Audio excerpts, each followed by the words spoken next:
You are looking at Julian's pronunciation guide, where we look at how to pronounce better some of the most mispronounced words in the world, like this other curious word. But how do you say what you're looking for today?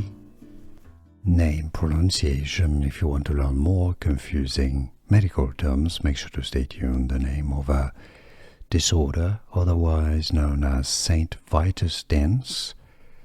Sydenhams. Sydenhams, you don't pronounce the H, it's not Sydenhams. Sydenhams, Chorea.